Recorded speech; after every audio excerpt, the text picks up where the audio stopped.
மாறன் வீரா serial September 17 எபிசோடுக்கான review தாங்க இந்த வீடியோவில் நம்ம இன்னைக்கு பார்க்க போகிறோம். எபிசோடை ஸ்டார்ட் பண்ணுறதுக்கு முன்னாடி இந்த வீடியோவை மறக்காமல் லைக் பண்ணிக்கோங்க. உங்களுடைய ஒவ்வொரு லைக்கும் அடுத்து வீடியோ போடுறதுக்கு எனக்கு கொஞ்சம் இன்ட்ரெஸ்டிங்காகவும் என்கரேஜிங்காகவும் இருக்கும். எபிசோடு எப்படி ஸ்டார்ட் ஆகுதுன்னா, மாடியில் கண்மணியும் ராஜேஷோட அம்மாவும் இருக்காங்க. அப்போ ராஜேஷோட அம்மா சரியான கோவத்தில் பேசிக்கிட்டு இருக்காங்க. கண்மணி அங்கிட்டும் இங்கிட்டும் குறுக்க நெடுக்குமா நடந்துக்கிட்டு இருக்காங்க. என்ன பண்ணுறதுன்னு புரியாமல். அப்போ ராஜேஷோட அம்மா சொல்கிறாங்க, என்னடி நடக்குது இங்கே? அந்த வீரா இந்த வீட்டுக்கு செத்தால வரமாட்டேன், மாறனோட சேர்ந்து வாழ மாட்டேன் அப்படின்னு சொல்லி எவ்வளோ பிடிவாதத்தோடு இருந்தா. இப்போ பார்த்தா வீட்டில் மாலையும் கழுத்துமா நிற்கிறா. மாறனை புருஷனை ஏற்றுக்கிட்டு அந்த வள்ளி ஏதாவது மந்திரம் போட்டிருப்பாளோ, அதனால தான் அந்த வீரா அப்படி பிஹேவ் பண்ணுறாளா? என்னடி நடக்குது இங்கே? அந்த அண்ணனை கொன்னதையே மறந்துட்டாளா இவ? என்னடி இப்படி நன்றி கெட்டவளா இருக்கா? நீ சொன்னியல்ல கண்டிப்பா வீரா இந்த வீட்டுக்கு வரமாட்டா அப்படின்னு. ஆனா பாரு, மாலையும் கழுத்துமா நின்னுட்டா. நீ என்ன பண்ணாலுமே அதுக்கு அவ தடையா நிக்க போறா. இனிமே நீ என்ன பண்ண போற அப்படின்னு ராஜேஷோட அம்மா அடுத்தடுத்து கேள்விகளை கேட்டுக்கிட்டு இருக்காங்க. அப்ப அந்த இடத்துக்கு வள்ளி வராங்க. வள்ளி கை தட்டுறாங்க. அப்ப கண்மணியும் ராஜேஷோட அம்மாவும் திரும்பி பாக்குறாங்க. அப்ப வள்ளி அங்கேருந்து நின்னுட்டு, என்ன ஏதோ முக்கிய விஷயமா பேசிட்டு இருந்தீங்க, நான் வந்ததோட ஆஃப் ஆயிட்டீங்க அப்படின்ட்டு வள்ளி சிரிச்சுக்கிட்டே கேட்குறாங்க. வள்ளி கேட்குறாங்க, ஒரே பரபரப்பாக பேசிக்கிட்டு இருந்தீங்க, நான் வந்ததோட அமைதியாக இருக்கீங்க. ஓ, வீரா இந்த வீட்டுக்கு வந்ததோட ரொம்ப சந்தோஷத்தில் இருக்கீங்களா? ஏன் கண்மணி எதுவுமே பேச மாட்டேங்கிற? ஓ, சந்தோஷத்தில் வாயிடுச்சு பேட்டியல்ல? அப்போ வள்ளி கேட்குறாங்க, சரி கண்மணி, நீ ஏன் இப்படி இருக்க? உனக்கு என்ன தலைவலிக்குதா? ஏதாவது காஃபி கொண்டு வர சொல்லவா? அவங்கள பார்த்து கேட்டுட்டு அடுத்து ராஜேஷோட அம்மாவை பார்த்துட்டு, உங்களுக்கு ஏதாவது ஃப்ரெஷ்ஷாக ஜூஸ் போட்டு கொண்டு வர சொல்லவா என் மருமக வீராவை? ஏன் இப்படி நீங்கள் 2 பேரும் இவ்வளோ சோகமாக இருக்கீங்க? 2 பேரும் சோகமாக இருக்கிறத பார்த்தா எனக்கு ரொம்ப கவலையாக இருக்குது. சொல்லுங்க இப்போவே உங்கள் 2 பேருக்கும் என்ன வேணும்னு நான் டானே எடுத்துகிட்டு வரேன். அது என்ன சொன்ன? இந்த கொத்து சாவி யார் கைக்கும் போகாது, என் கையில் தான் இருக்கணும்னு சொன்னியல்ல. இப்போ வீரா வந்துட்டா, வீராவோட கையிலையும் கொத்து சாவி இருக்கலாம்ல. அதான் இந்த வீட்டுக்கு புது மருமக வந்துருச்சுல்ல. மகள்லாம் இல்லை, ஏன் மக வந்துட்டால. இனிமே அவ கையில கொத்து சாவியை கொடுத்துட்டா இந்த வீட்டை பத்திரமா பார்த்துப்பா. எனக்கு எந்த கவலையும் இல்லை. இந்த வீட்டு சாவிய வீராட்ட கொடுத்தாதான் கரெக்டா இருக்கும் அப்படின்னு சொல்றாங்க. அவ பத்திரமா பார்த்துப்பா அப்படின்னு. இதை கேட்டுட்டு ராஜேஷோட அம்மா கேக்குறாங்க, அப்ப கண்மணி பாதுகாப்பா இந்த வீட்டை பார்த்துக்க மாட்டாளா அப்படின்னு. அப்ப வள்ளி சொல்றாங்க, அப்படியெல்லாம் நான் சொல்லலை, கண்மணி தானே சொன்னா, ஏன் குணம் வேற வீரா குணம் வேறன்னு. அதனாலதான் சொன்னேன். இங்க பாரு கண்மணி, உனக்கு இந்த வீட்டுல என்ன உரிமை இருக்கோ அதே தான் வீராவுக்கும் இருக்கு. நீ எப்படி அடுத்தவங்க கிட்ட உனக்கு மரியாதை கொடுக்கணும்னு எதிர்பார்க்கிறியோ அதே மாதிரிதான் வீராவுக்கும் நான் எல்லாருமே மரியாதை கொடுத்து தானே ஆகணும். இங்க பாரு, வீரா இந்த வீட்டோட மருமகள் ஆயிட்டா. அவளுக்கு இந்த வீட்டுல எல்லா உரிமையும் இருக்கு. அவகிட்டையும் நீ சரிக்கு சமமா தான் நடந்துக்கணும். இங்க பாரு, வீரா இந்த வீட்டை பத்திரமா பார்த்துப்பான். இனிமே எந்த கவலையும் இல்லை. யாருக்காகவும் நான் பயப்பட வேண்டிய அவசியமும் இல்லை அப்படின்னு வள்ளி சொல்லிக்கிட்டே இருக்காங்க. இதை கேட்டுட்டு ராஜேஷோட அம்மா திருன்னு முழிச்சுக்கிட்டே இருக்காங்க. அப்ப வள்ளி நேரா கண்மணியை பார்த்து, சரி, நீங்க 2 பேரும் ரொம்ப சூடா இருக்கீங்க, உங்க 2 பேருக்கும் சூடான காஃபி கொடுக்கல, ஃப்ரெஷ் ஜூஸ் போட்டு எடுத்துட்டு வரேன், அப்படியே ரொம்ப தெம்பா நிதானமா பேசிட்டு இருங்க அப்படின்னு சொல்லிட்டு வள்ளி அந்த இடத்துல இருந்து போறாங்க. அப்ப ராஜேஷோட அம்மா நேரா கண்மணியை பார்த்து, பாத்தியாடி எவ்வளவு துமுறா பேசிட்டு போறதா இந்த பொம்பளை அப்படின்னு கேட்க, அப்ப கண்மணி சொல்றாங்க, பிடுங்கத்த, எத்தனை நாள் இவ பேசுறான்னு நானும் பாத்துறேன். வீரா ஃபர்ஸ்ட் எதுக்காக இங்க வந்திருக்கா அப்படிங்கறது தெரிஞ்சுக்கணும் அப்படின்னு. இதை கேட்ட ராஜேஷோட அம்மாவும், நீ சொல்றதும் சரிதான் அப்படின்னு சொல்றாங்க. ராஜேஷோட அம்மா கேக்குறாங்க, என்னடி அவ இப்படி பேசிட்டு போறா? நான் அப்பவே சொன்னல, இந்த வள்ளி ஏதாவது பண்ணி நம்ம திட்டத்தை கொலாப்ஸ் பண்ணிடுவான்னு. சொன்னது கேட்டியா? இப்ப எவ்வளவு பெரிய வேலைப்பாடு பார்த்துருக்கா பாத்தியா? அவகிட்டேருந்து நம்ம எப்படி தப்பிக்கிறது? கண்டிப்பா அந்த வீரா சும்மா இருக்க மாட்டான். நம்ம என்ன பண்ணாலுமே அதுக்கு தடையா நிப்பான். நம்ம என்ன பண்றது அப்படின்னு ராஜேஷோட அம்மா ரொம்ப குழப்பத்துல இருக்காங்க. அதுக்கப்புறமா சீனசி பண்ணி ஸ்ட்ரைட்டா நம்ம கார்த்தியையும் ராகவனையும் காமிக்கிறாங்க. 2 பேரும் வீட்டு வாசல்ல நின்று பேசிக்கிட்டு இருக்காங்க. அப்பன்னு பார்த்து வள்ளி கூப்பிட்டுக்கிட்டு வராங்க, ராகவா அப்படின்னு. அப்ப ராகவன் நேரா கார்த்திக்கிட்ட, ஐயோ, அப்பா ஏற்கனவே அவங்க 2 பேர் கூட பேசுறவங்க கிட்ட பேசக்கூடாதுன்னு சொல்லிட்டு போயிருக்காரு. இப்ப நம்ம பேசணும்னா நம்மளுக்கு தான் அடி விழும். ஓடிடலாம் அப்படின்ட்டு எஸ்கேப் ஆக பாக்குறாங்க. அப்ப வள்ளி நேரா வந்துட்டு, டேய் எங்கடா போறீங்க அப்படின்னு கேட்க, கார்த்தி சொல்றாரு, கடைக்கு போறோம், கணக்கு விளக்கு எழுது அப்படின்னு. அப்ப வள்ளி சொல்றாங்க, அது சரி, நல்லா புழுகுறீங்கடா, என் கூட பேசக்கூடாதுன்னு அண்ணா சொல்லியிருக்காரு, அதனால என் கூட பேசாம இருக்கிறதுக்காக திட்டமுறியலா? இங்க பாருங்க, இன்னைக்கு வெள்ளிக்கிழமை, ரொம்ப நல்ல நாள். இன்னைக்கு அந்த வீராவுக்கும் மாறனுக்கும் முதலிரவு ஏற்பாடு பண்ணா நல்லா இருக்கும். ஏன்டா இப்படி இருக்கிய அப்படின்னு. ஏன்டா இப்படி இருக்கிய? இன்னும் மாறன் என்ன பண்ணியிருப்பான் தெரியுமா? உங்களோட வேலைன்னா அப்பாவையெல்லாம் பார்க்கவே மாட்டான். டக்குன்னு எல்லா வேலையும் அவ்வளோ பர்ஃபெக்டா முடிப்பான். உங்களுக்குன்னு எடுத்து எடுத்து செய்வான். ஆனா நீங்க வந்துட்டு அப்பாவுக்கு பயந்துக்கிட்டு ஒளிய பாக்குறீங்க அப்படின்னு. அப்ப ராகவன் சொல்றாரு, இங்க பாருத்த, அப்பாவோட கோவத்தை பத்தி தெரியும்ல, நாங்க தான் இப்ப அப்பாட்ட பேசிக்கிட்டு இருக்கோம், அதனால அவர் கொஞ்சம் அமைதியா இருக்காரு. இப்ப நாங்களே ஏதாவது தப்பு பண்ணா அவர் ரொம்ப கவலைப்பட மாட்டாரா? அதனால அத்தை நீ அமைதியா இரு அப்படின்னு. இதை கேட்டுட்டு வள்ளி சொல்றாங்க, உங்களோட சொல்லி எந்த பிரயோஜனம் இல்லைன்னு தெரிஞ்சு போச்சுடா எனக்கு, அதனால நான் போயிட்டு நேரா யாருக்கிட்ட ஹெல்ப் கேட்க முடியுமோ அவங்க கிட்ட கேட்க போறேன் அப்படின்னு. இதை கேட்டுட்டு ராகவன் கேட்குறாரு, எங்களை தவிர்த்து வேற யார் இருக்கா அப்படின்னு. இப்போ வள்ளி சொல்றாங்க, இங்க பாரு, இந்தா காசு 500 ரூபா, நீ என்ன பண்றன்னா மார்க்கெட்லயே நிறைய பூ வாங்கிட்டு வா, கட்டின பூ கொஞ்சம் கட்டாத பூ கொஞ்சம் வாங்கிட்டு வா அப்படின்ட்டு நேரா கார்த்திகிட்ட, இங்க பாரு கார்த்தி, நீ நல்லா வீடியோல பாரு, எந்த வீடியோல சூப்பரா ஃபர்ஸ்ட் நைட்டுக்கு ஏற்பாடு பண்ணியிருக்காங்களோ கலர்ஃபுல்லா, அதை நீ ரெடி பண்ணி அப்படியே வாங்கிட்டு வா அப்படின்னு. அப்ப ராகவன் சொல்றாரு, இதுக்குதான் அத்தைக்கு ஸ்மார்ட் போன் வாங்கி கொடுக்க கூடாது அப்படின்னு சொல்றது. எல்லாத்தையும் பார்த்துட்டு வந்து என்ன சொல்லிக்கிட்டு இருக்கு பாரு, இங்க பாருத்த, எங்களால முடியாது அப்படின்னு. இதை கேட்டுட்டு வள்ளி சொல்றாங்க, இதுக்கு மேல உங்ககிட்ட பேசி எந்த பிரயோஜனமும் இல்லைன்னு தெரிஞ்சு போச்சுடா, நான் நேரா யாருக்கிட்ட ஹெல்ப் கேட்க முடியுமோ அவங்க கிட்ட கேட்டுக்கிறேன் அப்படின்ட்டு நேரா கடைக்கு கால் பண்றாங்க. கடையிலேருந்து ஒருத்தர் ஃபோன் அட்டன் பண்ணி, சொல்லுங்க அப்படின்னு சொல்ல வள்ளி சொல்றாங்க, இங்க பாருங்கடா, மாறனுக்கும் வீராவுக்கும் கல்யாணம் ஆகிட்டுல, அவங்களுக்கு முதலிரவு ஏற்பாடு இன்னைக்கு ரெடி பண்ணியிருக்கேன், அதுக்கு பூஜை டெக்கரேஷன்லாம் பண்ணணும், அதுக்கு வந்துட்டீங்கன்னா நல்லா இருக்கும்டா அப்படின்னு. இதை கேட்டுட்டு அவங்க என்ன சொல்றாங்கன்னா, இதா உடனே வரோம் மேடம் அப்படின்னு சொல்லிட்டு நேரா கடையில் உள்ளவங்க கிட்ட, டேய் மாறனுக்கு இன்னைக்கு முதலிரவாம், வீட்டுக்கு வேலை செய்ய கூப்பிட்டுருக்காங்க, வாங்கடா போ அப்படின்னு சொல்லிட்டு கிளம்ப நேரா வந்துட்டு எல்லாரும் வீட்டுக்கு வராங்க. வீட்டுக்கு வந்ததோட வள்ளி சொல்றாங்க, ஏய் உங்களை தவிர்த்து வேற யாருமே இல்லைன்னு நினச்சிக்கிட்டு இருக்கீங்களாடா, பார்த்துக்கிட்டீங்களா, வந்துட்டாங்க என்னோட சிங்கக்குட்டி எல்லாம் அப்படின்னு சொல்லிட்டு நேராக அவங்க கிட்ட, இங்கே பாருங்க, காசு தரேன், எப்படியெல்லாம் டெக்கரேஷன் பண்ணணுமோ எல்லாத்தையுமே சூப்பராக டெக்கரேஷன் பண்ணுறீங்க இன்னைக்கு அப்படின்னு சொல்ல, அந்த தம்பிகளும் சரி அப்படின்னு சொல்லி ஒத்துக்கிறாங்க. ஸோ அதுக்கு முன்னாடியே நம்ம வள்ளி வந்துட்டு கால் பண்ணி சொல்லிட்டாங்க.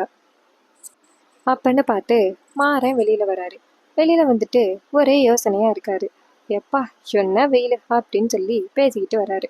அப்ப நம்ம வள்ளி வெளியில வராங்க. அப்ப வள்ளி நேரா வீட்டுக்குள்ள வந்துட்டு மாறனை பார்த்து, மாறா எப்படிடா நீ வீராவை கூட்டிட்டு வந்த அப்படின்னு கேட்க, மாறன் சொல்றாரு, நான் எங்க கூட்டிட்டு வந்தேன், அவ தான் டக்குன்னு பொட்டி படிக்கையெல்லாம் எடுத்துக்கிட்டு நேரா ஆட்டோவில் வந்து ஏறி என்னையும் ஏற சொன்னான். அப்படியே கடைக்கு கூட்டிட்டு போயிட்டு 2 மாலையும் வாங்கிட்டு வந்து கழுத்துல போட சொல்லி கழுத்துலையும் போட்டுக்கிட்டு நேரா இங்கே கூட்டிட்டு வந்துட்டா. எனக்கே ரொம்ப ஆச்சரியமா இருக்கு. அவளோ சொல்லி திட்டிக்கிட்டு இருந்தா, நான் வர முடியாது அப்படி இப்படின்னு சொல்லி திட்டிக்கிட்டு இருந்தா, ஆனா கடைசியில கிளம்பிட்டா, எப்படின்னே எனக்கு தெரியல அப்படின்னு. இதை கேட்டுட்டு வள்ளி சொல்றாங்க, அதெல்லாம் அதிசயம் தாண்டா, வீரா வந்துட்டால அப்படின்னு. மாறன் சொல்றாரு, இங்க பாரு, நீ வந்துட்டு போன பிறகுதான் அவ வந்து மாறிட்டா, நீ அவகிட்ட என்ன சொன்ன அப்படின்னு. அப்ப வள்ளி சொல்றாங்க, நான் என்ன சொன்னேன், மாறன் ரொம்ப நல்லவன், நான் உன்னைய நல்லபடியா பார்த்துப்பான், நல்லதுக்காக தான் இதெல்லாம் செஞ்சான்னு சொன்னேன். உடனே அவளும் சரின்னு சொல்லி வந்துட்டான், இதுல என்னடா இருக்கு அப்படின்னு. இதை கேட்டுட்டு மாறன் சொல்றாரு, நீ சொல்றத பார்த்தா சுத்தமா நம்பும்படியே இல்லை, உண்மையை சொல்லு அப்படின்னு. இதை கேட்டுட்டு வீரா அந்த வள்ளி சொல்றாங்க, இங்க பாருடா, நீ நம்புனா நம்பு, நம்பட்டி போ, இதான் நடந்துச்சு, வீரா வந்துட்டல்ல, இனிமே நம்ம குடும்பம் நல்லா இருக்கும் அப்படின்னு. மாறன் கேக்குறாரு, இப்பயும் நல்லா தானே இருக்கும், இதுக்கப்புறம் என்ன நடக்க போகுது அப்படின்னு. வள்ளி சொல்றாங்க, இல்லடா, வீரா வந்துட்டா நம்ம குடும்பம் நல்லா இருக்குன்னு சொன்னேன், இதுல என்ன இருக்கு அப்படின்னு. இதை கேட்ட மாறனும், நீ ஏதோ ஒரு விஷயத்த மறைக்கிற, அது என்னன்னு சொல்ல மாட்டேங்கிற அப்படின்னு. அப்போ வள்ளி சொல்கிறாங்க, அப்படியெல்லாம் நான் ஒன்றும் மறைக்கலடா அப்படின்னு. அப்பன்னு பார்த்து வீட்டுக்கு அந்த ஜவுளி கடையில் வேலை பார்க்குறவங்க வராங்க. வந்துட்டு நேராக மாறனை பார்த்து, மாறா இன்னைக்கு உனக்கு ஃபஸ்ட் நைட்டாமில் உங்கள் அத்தை வந்து கால் பண்ணி ரூமை டெக்கரேட் பண்ணணும் அப்படின்னு சொல்லிட்டு எங்களுக்கு கால் பண்ணி வர சொல்லியிருக்காங்க அப்படின்னு. இதை கேட்டுட்டு மாறன் அதிர்ச்சி ஆகுறாரு. அப்பன்னு பார்த்து ராகவன் சொல்கிறாரு, டேய் மாறன் சொல்கிறாரு, டேய் வாய முடுங்கடா, இந்த விஷயம் மட்டும் எங்கள் அப்பனுக்கு தெரிஞ்சிச்சுன்னா அவ்வளோதான், இந்த பிரச்சனையே சோழி முடிஞ்சு போயிடும் அப்படின்னு. இதை கேட்டுட்டு வள்ளி சொல்கிறாங்க, எப்படி தெரியும் அண்ணனுக்கு? இங்கே பாருங்க, அப்பா வரத்துக்குள்ள, அதாவது முதலாளி ஐயா வரத்துக்குள்ள ரூம் எல்லாம் டெக்கரேஷன் பண்ணி வச்சுட்டு நீங்கள் எஸ்கேப் ஆயிருங்க அப்படின்னு சொல்லிட்டு சொல்ல, அப்பா அவங்க சொல்கிறாங்க, ஐயோ ஐயா வந்துட்டா என்ன பண்ணுறது நடுவில் அப்படின்னு. அப்போ வள்ளி சொல்கிறாங்க, அதெல்லாம் நான் பார்த்துக்கிறேன் அப்படின்னு சொல்லிட்டு நேராக கையில் காசு கொடுத்து, இங்கே பாருங்கள், இங்கே கரெக்டாக மார்க்கெட்டுக்கு போயிட்டு பூவெல்லாம் வாங்கிட்டு வந்துடுங்க அப்படின்ட்டு நேராக பொண்ணுங்களை பார்த்து, நீங்கள் எல்லாரும் தான் வேலை பார்க்குறதா அப்படின்னு கேட்க, ஆமாம் மேடம் அப்படின்னு சொல்ல, அப்போ வள்ளி சொல்கிறாங்க, நீங்கள் எல்லாரும் அந்த பூவால் சூப்பராக வந்து டெக்கரேட் பண்ணிடுங்க அப்படின்னு சொல்ல, அந்த பொண்ணுங்களும் சரி அப்படின்னு சொல்கிறாங்க. அப்பன்னு பார்த்து மாறன் சொல்கிறாரு, அத்தை ஏதாவது பிரச்சனை நடந்துடாதே அப்படின்னு. வள்ளி சொல்கிறாங்க, அப்படியெல்லாம் எந்த பிரச்சனையும் நடக்காது அப்படின்னு. அப்போ மாறன் நினைக்கிறாரு, நம்ம வாழ்க்கையிலையா இவ்வளோ சீக்கிரம் நல்லது நடக்குது, என்னால் நம்பவே முடியல அப்படின்ட்டு பாட்டு பாடிக்கிட்டு ஜாலியாக வீட்டுக்குள்ளே போடுறாரு. மாறன் பாட்டு பாடிக்கிட்டு வீட்டுக்குள்ளே ஜாலியாக போகிறத பார்த்துட்டு அந்த கண்மணி இருக்காங்கல்ல செம்ம கடுப்பாகிறாங்க. அப்போ வள்ளி வீட்டுக்குள்ளே வந்ததோட கண்மணி கேட்குறாங்க, யாரை கேட்டு முதலுதவி ஏற்பாடுகள் எல்லாம் பண்ணுறீங்க அப்படின்னு கேட்க, அப்போ வள்ளி கேட்குறாங்க, இங்கே பாரு யாரை கேட்கணும் அப்படின்னு. வள்ளி அதுக்கப்புறம் பக்கத்தில் உள்ள பசங்க கிட்ட, என்னடா பார்த்துக்கிட்டு நிற்கிறீங்க, சீக்கிரம் போய் ரெடி பண்ணுங்கடா அப்படின்னு சொல்ல, அந்த பசங்களும் சரிங்க ஆண்டி அப்படின்னு சொல்லிட்டு ரெடி பண்ண போகிறாங்க. அப்போ மாறன் ரொம்ப ஹாப்பியாக இருக்காரு. அதுக்கப்புறமா இன்னொரு பக்கம் நம்ம வள்ளி வெளியில் வந்ததோட கண்மணி கேட்குறாங்க, யாரை கேட்டு இந்த ஃபஸ்ட் நைட் ஏற்பாடுகள்லாம் பண்ணுறீங்க அப்படின்னு. அதுக்கு வள்ளி சொல்கிறாங்க, இந்த இடத்துல இருந்து நீ தான் பண்ணணும், அதை விட்டுட்டு யாரை கேட்டு ரெடி பண்ணுறீங்கன்னு சொல்கிற அப்படின்னு. அதுக்கு கண்மணி சொல்கிறாங்க, இங்கே பாருங்க, மாமா வந்ததோட பிரச்சனையை உண்டாக்கி விட்டுருவேன் அப்படின்னு. அதுக்கு வள்ளி சொல்கிறாங்க, உனக்கு அதான் வேலைன்னு எனக்கு தெரியுமே அப்படின்னு. அப்போ கண்மணி கேட்குறாங்க, என்ன முணுமுணுக்கிறீங்க அப்படின்னு. அப்போ வள்ளி சொல்கிறாங்க, இல்லைம்மா, நான் என்ன சொல்ல வரேன்னா, நீ தான் இந்த வீட்டோட மூத்த மருமகளாக இருந்து மாறனுக்கும் வீராவுக்கும் முதலிரவு ஏற்பாடு பண்ணணும். ஆனால் அதை ரெடி பண்ணாமல் நீ பாட்டுக்கும் எப்போ பிரச்சனையை உண்டாக்கலான்னு நினச்சிக்கிட்டு இருக்க அப்படின்னு. கண்மணி சொல்கிறாங்க, நீங்கள் என்ன பண்ணாலும் இன்னைக்கு முதலிரவு நடக்காது, நீங்கள் பார்க்க தான் போகிறீங்க அப்படின்னு. அப்போ வள்ளி சொல்கிறாங்க, பூ பழமெல்லாம் ஏற்பாடு பண்ணிட்டேன், ரூமை டெக்கரேஷன் பண்ணியிருக்காங்க, மாறனும் இங்கே தான் இருக்கா, வீராவும் இங்கே தான் இருக்காங்க, சாயந்தரம் ஆனால் நைட் ஆயிரும், நைட் ஆனிச்சுன்னா எல்லாம் நடக்க வேண்டியது எல்லாமே நடக்கும், நீ பார்க்க தானே போகிற அப்படின்னு. இதை கேட்டுட்டு கண்மணி செம்ம டென்ஷன் ஆகுறாங்க. இன்னைக்கு மாறனுக்கு வீராவுக்கும் முதலிரவு நடக்காது அப்படின்னு சொல்லிட்டு கண்மணி கோவமா நேராக வீரா போய் பார்க்க போகிறாங்க. வீரா பெட்டில் உட்காந்துருக்க. கண்மணி போயிட்டு நேராக வீரா கிட்ட, வீரா நீ என்ன நினச்சிக்கிட்டு இருக்க, நம்ம அண்ணனை கொன்னவன் அந்த மாறன், அவனையா நீ கல்யாணம் பண்ணியிருக்க, சரி கல்யாணம் பண்ணது பண்ணியாச்சு, எதுக்காக அவனை நீ புருஷனா ஏற்றுக்கிட்ட, எதுக்காக நீங்கள் வந்த, நம்ம அண்ணனை அவன் கொன்னதை நீ மறந்துட்டியா அப்படின்னு. அப்போ வீரா இதையெல்லாம் கேட்டுக்கிட்டே இருக்க கண்மணி கேட்குறாங்க, என்னடி நான் கேட்டுக்கிட்டே இருக்கேன், நீ எந்த பதிலும் சொல்லவே மாட்டேங்கிற அப்படின்னு. அப்போ வீரா சொல்கிறாங்க, நான் இங்கே வந்ததுக்கே நீ தான் கண்மணி காரணம் அப்படின்னு. கண்மணி கேட்குறாங்க, நீ இங்கே வந்ததுக்கு நான் காரணமா, எப்படி அப்படின்னு. அதுக்கு வீரா சொல்கிறாங்க, இங்கே பாரு, அன்னைக்கு நம்ம என்ன பேசிக்கிட்டோம், இது மாதிரி அண்ணா சாவுக்கும் இவங்களுக்கும் எந்த வித சம்மந்தமும் இல்லை, அது ஒரு ஆக்சிடெண்ட், நம்ம தலையெழுத்து, அதுக்கு அவங்க ஒன்றும் பண்ண முடியாது அப்படின்ட்டு நான் உன்கிட்ட அன்னைக்கே சொன்னேன்னு, அதை மனசில் வச்சுக்க கூடாது அப்படின்னு. ஆனால் நீ அதை மனசில் வச்சுக்கிட்டு எதுக்காகடி இப்படி பண்ணுற அப்படின்னு கேட்க, அப்போ கண்மணி சொல்கிறாங்க, என்ன வீரா இப்படியெல்லாம் பேசுகிற, நான் அப்படியெல்லாம் யோசிக்கவே இல்லை அப்படின்னு. அதுக்கு கண்மணி சொல்கிறாங்க, நீ அப்படி யோசிச்சேன்னு எனக்கு நல்லாவே தெரியும், மரியாதையா நீ பழைய விஷயங்கள் எல்லாத்தையுமே மறந்துட்டு வாழ்க்கையில் முன்னேறத்துக்கு வழியை பாரு அப்படின்னு. ஆனால் கண்மணி சொல்கிறாங்க, இப்போ சொல்கிற வீரா, நான் எதுக்காக இந்த வீட்டுக்கு வந்தேன்னா, என் அண்ணனை கொன்னவங்களையும் என் ராஜேஷை கொன்னவங்களையும் நான் உயிரோட விட மாட்டேன், எல்லாரையும் கொடுமைப்படுத்துவேன், இந்த குடும்பம் சின்ன பின்னமாக போகணும், அதை பார்த்து நான் சந்தோஷப்படணும்.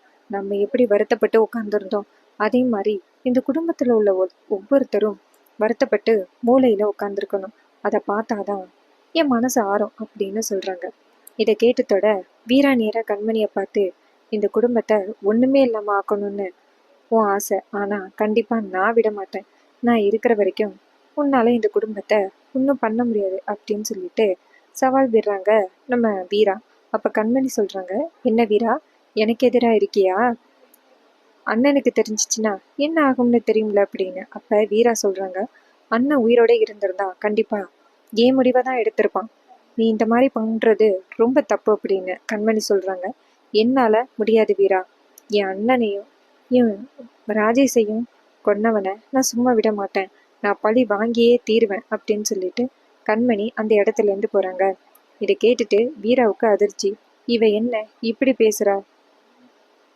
நம்ம எப்படியாவது இவளை திருத்தி நல்வழிக்கு கொண்டுட்டு வரணும் அப்படின்னு நம்ம வீரா நினைக்கிறாங்க. அப்போ வள்ளி இங்கேருந்து வராங்க. வந்துட்டு நேராக வீராவை பார்த்து, என்ன உன் தங்கச்சி அவ்வளோ கோவத்தில் போகிறா அப்படின்னு. அப்போ வீரா சொல்கிறாங்க, அவள் எனக்கு முன்னாடியே சொல்கிறான், குடும்பத்தையே பழி வாங்குவேன்னு சொல்கிறான் அப்படின்னு. இதை கேட்டுட்டு வீரா சொல்கிறாங்க, கண்மணி வள்ளி சொல்கிறாங்க, அதெல்லாம் நான் பார்த்துக்கிறேன், நீ எதுக்கும் கவலைப்படாத. நீ இந்த வீட்டுக்குள்ளே வந்துட்டியல்ல, இனிமேல் இந்த வீட்டுக்குள்ளே எந்த பிரச்சனையும் நடக்காது. ஃபஸ்ட்டு கண்மணி அப்படி பேசுகிறதுக்கு காரணம் ராஜேஷோட அம்மா தான். ஃபஸ்ட்டு ராஜேஷோட அம்மாவை இந்த வீட்டை விட்டு அனுப்பணும்ப்பா அப்படின்னு. இதை கேட்டுட்டு அந்த வீரா சொல்கிறாங்க, நானும் அதே தான் சொன்னேன், அவங்கள எங்கேயாவது ஆசிரமத்தில் சேர்த்து விடலாம் அப்படின்னு. ஆனால் கண்மணி கேட்க மாட்டேங்கிறா அப்படின்னு. அது ஏற்பாடுகள் எல்லாத்தையுமே பண்ணி முடிக்கிறாங்க.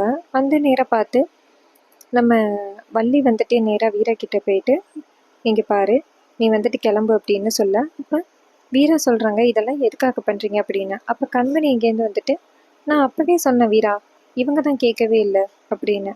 அப்போ வீரா டக்குன்னு புடவையெல்லாம் கட்டிக்கிட்டே ரெடி ஆகுறாங்க. இதை பார்த்துட்டு கண்மணி அதிர்ச்சி ஆகுறாங்க. அப்போ வீரா நேராக அவங்க ரூமில் போய் உட்காந்துருக்க. அப்போ வள்ளி நேராக அந்த கண்மணி கிட்ட போயிட்டு, பாத்தியா வீரா புத்திசாலி பொண்ணு அப்படின்னு.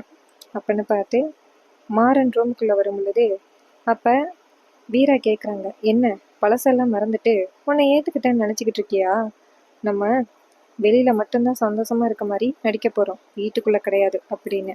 இது கேட்டதோட செம அதிர்ச்சி ஆகுறாரு மாறன். என்னடா இது, இவ இப்படி பேசுகிறாளே அப்படின்னு.